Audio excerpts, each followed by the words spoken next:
నమస్కారం ప్రజలారా. మా జగనన్న అధికారంలో ఉన్నప్పుడు ప్రభుత్వ ధనాన్ని అదేవిధంగా వ్యవస్థలను ఏ విధంగా వాడుకున్నాడు, ఏంది కథా కార్ఖానే అనేది ఆంధ్రజ్యోతిలో వచ్చినటువంటి కథనం ఏదైతే ఉన్నదో దాన్ని ఒక చిన్న వీడియో విశ్లేషణ మనం కూడా చేద్దాం. ఎందుకంటే అన్నకు పార్టీకి ఎక్కడ డ్యామేజ్ జరిగినా మనం వాడు ఉంటాం కాబట్టి మనమైతే ఖచ్చితంగా ఒక వీడియో విశ్లేషణ అయితే చేద్దాం. తప్పకుండా దయచేసి మీ అభిప్రాయాన్ని కూడా తెలియజేయండి అని తెలియజేసుకుంటే ఈ వీడియోలోకి అయితే వెళ్దాం. నచ్చితే కోరినంత మేత అంటే జగనన్నకు నచ్చితే ఎంతైనా ఇచ్చు. అది రాష్ట్రాన్ని పక్క రాష్ట్రానికి అమ్మైనా సరే మన రాష్ట్రంలోకి ఎట్లా ఆదాయం తెచ్చేటువంటి అంత దమాకు, అంత శక్తి, అంత సామర్థ్యం మన అన్న దగ్గర, మన పార్టీలో ఉండేటువంటి వ్యక్తుల దగ్గర, ఎవరి దగ్గర లేదు. కాబట్టి అప్పులు తెచ్చి ఇవ్వటం అనేది రేపో మాపో చచ్చిపోయే ముస్లాం కూడా ఇచ్చాదని ఈ సందర్భంగా అయితే నేను తెలియజేస్తా ఉండకపోతే, ఎన్నికల్లో ఓడిపోయిన తర్వాత చట్టాలు ప్రజాస్వామ్యం గురించి బోధనలు చేస్తున్న జగన్ తన జమానాలో మాత్రం వాటికి కాల రాశారు. చివరికి లాయర్ల సేవతో క్విట్ పోకోలను వాడిన ఘనత జగన్దే. కోర్టుల్లోనూ తన మాట నెగ్గాలని అనంగు న్యాయవాదులను తెచ్చిపెట్టుకున్నారు. వారికి రాజపోషణ అందించారు. తన మాటే శాసనం అన్నట్టు ఎవరి అనుమతి ఆమోదం అక్కర్లేదని ప్రజాధనాన్ని ప్రాణంగా పెట్టి వారికి భారీగా సమర్పించుకున్నారు. ఎందుకంటే మేము మాట్లాడిందే నెగ్గాల, మా మీద ఉండేటువంటి కేసులు, మా మీద ఉండేటువంటి ఈ ఈడీ కేసులు అయితే ఏమున్నాయి, 16 నెలలు జైల్లో ఉన్నటువంటి చరిత్ర అయిపోయామంది. ఏది ఏమైనా చేసి వాళ్లకు ఎంత కావాలంటే అంత ఇచ్చైనా సరే మనం లోపలికి పోకుండా బయటనే ఉండాలా.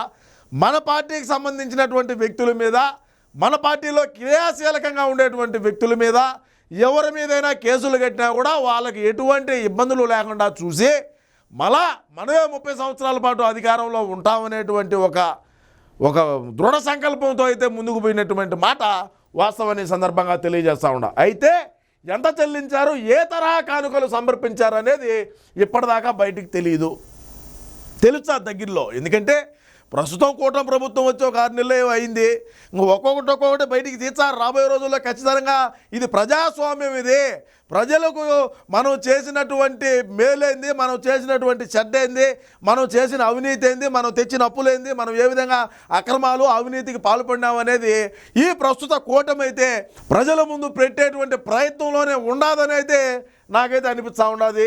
అయితే ఇటీవల ఓ న్యాయవాది కేసును పరిశీలించినప్పుడు ఆయన విషయంలో రాజపోషణ నిబంధనల ఉల్లంఘన ఏ స్థాయిలో సాగిందో బయటపడిందంట. ఓకే, నచ్చితే కోరినంత మేత. 5 ఏళ్ళు న్యాయశాఖలో జగన్ లా, 5 ఏళ్ళు న్యాయశాఖలో జగన్దే లా. అన్నయ్య చెప్తే అదే జరుగుతుంది. బయటోడు ఎవడు చెప్పినా జరగదు. అన్నయ్య చెప్పాలన్నా మనం మిలిటరీ చెప్పాలా. మిలిటరీ చెప్తే అన్న నమ్ముతాడు. అన్న నమ్మిన తర్వాత మళ్ళీ ఏ విధంగా ఉంటుంది అనేది ఒకసారి అది మీకే వదిలేస్తున్నా. ఏ విధంగా ఉంటుంది అనేది కూడా మీరు కామెంట్లో అయితే తెలియజేయండి. అడ్వకేట్లతోనూ కిట్ ప్రోకో సేవలు, ప్రభుత్వ కేసుల్లో భారీగా ఫీజులు. అంటే మన ఇంట్లోది ఏమీ లే కదా, అది ఏమన్నా రాజారెడ్డిదో లేకంటే పులివెందుల ప్యాలెస్ నుంచి తెచ్చో, లేదంటే ఎలాగ ప్యాలెస్ నుంచి తెచ్చో, లేదంటే తాడేపల్లి ప్యాలెస్ నుంచి తెచ్చుడు ఉంటే ఈరోజు ఎవడు కూడా నిన్ను ప్రశ్నించేవాడు కాదు జగనన్న అని ఈ సందర్భంగా తెలియజేస్తున్నా. ప్రజాస్వామ్యంలో ఉన్నప్పుడు చట్టబద్ధమైనటువంటి ఏవైతే ఉంటాయో నువ్వు ప్రజలకు చెప్పి నువ్వు చేయాల్సినటువంటి పని పోయి నీ ఇష్టానుసారంగా మనదే లా, రాజారెడ్డి రాజ్యాంగం ఏదైతే ఉన్నదో ఆ రాజ్యాంగాన్నే అనుసరించినటువంటి మన జగనన్న ఈ విధంగా అయితే ప్రభుత్వ కేసుల్లో భారీగా ఫీజులు అయితే చెల్లించడం అయితే జరిగిందని ఈ సందర్భంగా మనకైతే తెలుస్తూ ఉన్నది.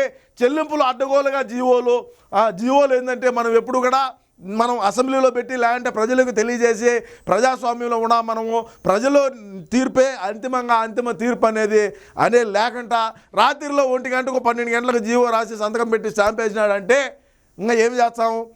ఎప్పుడైనా సరే ఏనాడైనా ఏ జీవో అయినా అసెంబ్లీలో నుంచి పాస్ చేశారా? లేదు కదా.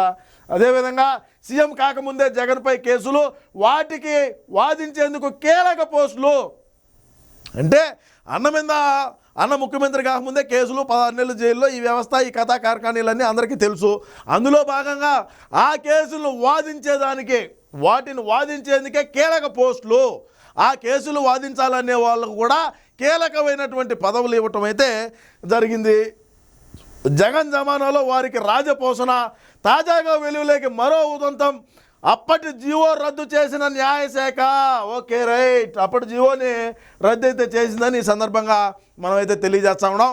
ఏది ఏమైనప్పటికీ కూడా మా జగనన్న రాష్ట్రానికి పరిశ్రమలు తేలేక, రాష్ట్ర ఆదాయాన్ని పెంచలేక ఏదో మనకు ఉన్నటువంటి మన ఆంధ్ర రాష్ట్రంలో ఉన్నటువంటి ప్రభుత్వానికి సంబంధించినటువంటి భూములైతేనేమి, ప్రభుత్వానికి సంబంధించినటువంటి ఆస్తులైతేనేమి, తహసీల్దార్ ఆఫీసులో, ఆర్డీఓ ఆఫీసులో, కలెక్టరేట్లు వీటన్నిటికీ తాకట్టు పెట్టి ఆఖరికి సచివాలయాన్ని కూడా తాకట్టు పెట్టి అప్పులు తెచ్చినటువంటి ఘనత మా జగన్ అనేదానని మరొకసారి తెలియజేసుకుంటూ మీ అమూల్యమైనటువంటి అభిప్రాయాన్ని తప్పకుండా కామెంట్ రూపంలో అయితే తెలియజేయండి.